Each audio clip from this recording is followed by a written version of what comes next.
Nous voilà à la correction de la première partie de la révision des nombres décimaux. Donc, le numéro 1 était un tableau à remplir, donc avec des représentations visuelles, représentations à l'aide de mots, d'une fraction et ensuite d'un nombre décimal. Donc, on a bien pris note ici que le gros cube vaut 1. Donc, ici, si j'ai 1 et 2 centièmes, quelques mots en quelque sorte, je viens de donner la réponse pour la représentation à l'aide de mots. Donc, c'est 1 et 2 centièmes. Voilà, comme ceci. À l'aide d'un nombre décimal. Donc, se souvient bien ici, nombre décimal 1 et 2 centièmes. Le « et », c'est la virgule, donc 1, virgule. Attention, on ne peut pas placer le 2 tout de suite après ici, sinon ça devient 2 dixièmes. C'est vraiment comme ceci, voilà. Et la représentation visuelle, donc, si le gros cube est 1, oups. Donc, on a un gros cube parce qu'on a un entier.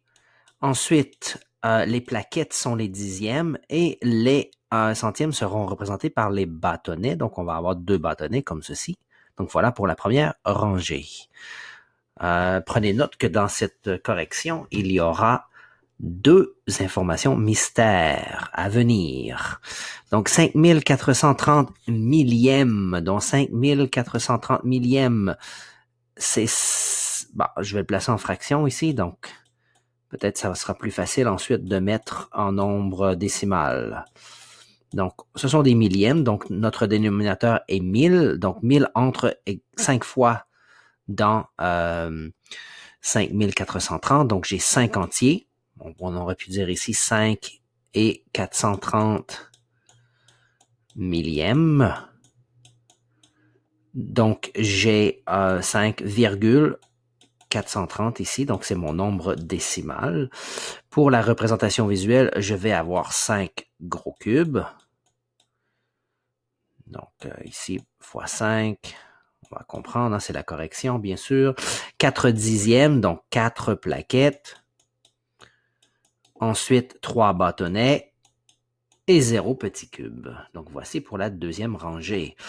Donc, nous nous sommes baignés aujourd'hui et la température de notre piscine était à 83 degrés Fahrenheit. Je sais que normalement, on utilise les Celsius, mais pour la piscine, je ne sais pas pourquoi, on a toujours parlé en Fahrenheit, donc 83.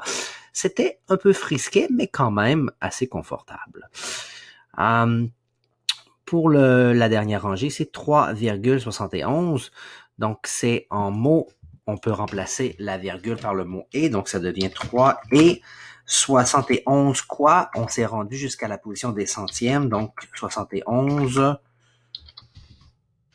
centièmes. Et voilà pour en mots, excusez-moi.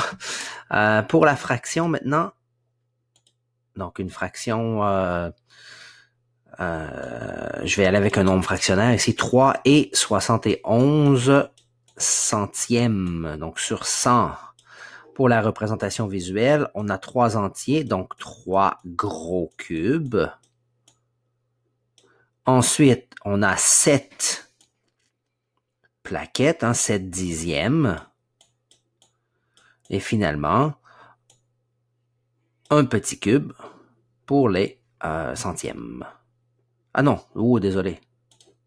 J'ai presque fait une gaffe. C'est un bâtonnet. Plutôt, parce que les petits cubes représentent les millièmes et on n'a pas de millième ici, on arrête au centième. Donc voici pour la troisième rangée. Le numéro 2, ensuite, écrit les nombres décimaux en chiffres avec virgule. Donc 23 centièmes, c'est 0,23. 8 unités et 9 centièmes. Donc 8 unités, virgule 0,9. Parce que le 9, c'est vraiment à la position des centièmes. Et pour ces 49 dixièmes, donc 49 dixièmes, regardez bien, je ne peux pas écrire ceci. Si j'écris 0,49, j'ai 49 centièmes.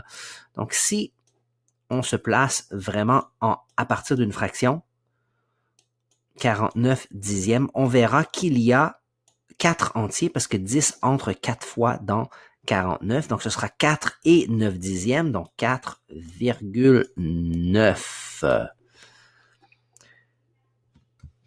Nous avons trouvé sur notre terrain un nid d'oiseau. C'était un nid de l'oiseau qui s'appelle le cardinal, donc les oiseaux qui sont tout rouges. Le numéro 3 ici, donc ce sont des comparaisons, on complète par les symboles plus grands ou plus petits. Donc ici 0,83, 0,08.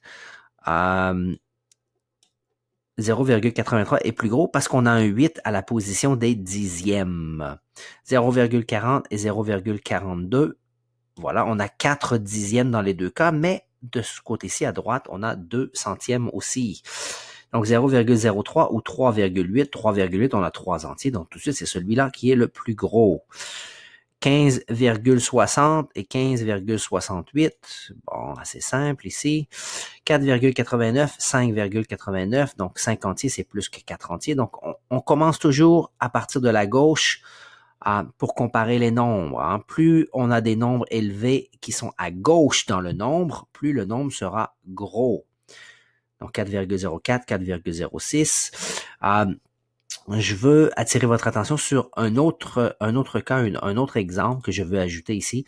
Disons par exemple que nous avions 0,049 à comparer avec 0,1. Lequel serait le plus gros? Attention, ici, certaines personnes pourraient penser que, puisqu'on a 49 ici, c'est plus gros, mais regardez, on a 0 dixième et ici, on a 1 dixième. Rappelez-vous, on peut ajouter des zéros à droite ici, sans changer la valeur. Donc, le 0,1, c'est la même chose que 0,100. Et on peut voir à ce moment-ci que 100, c'est plus gros que 49, donc 0,1, c'est plus gros. Et voici pour la correction de la première partie de la révision.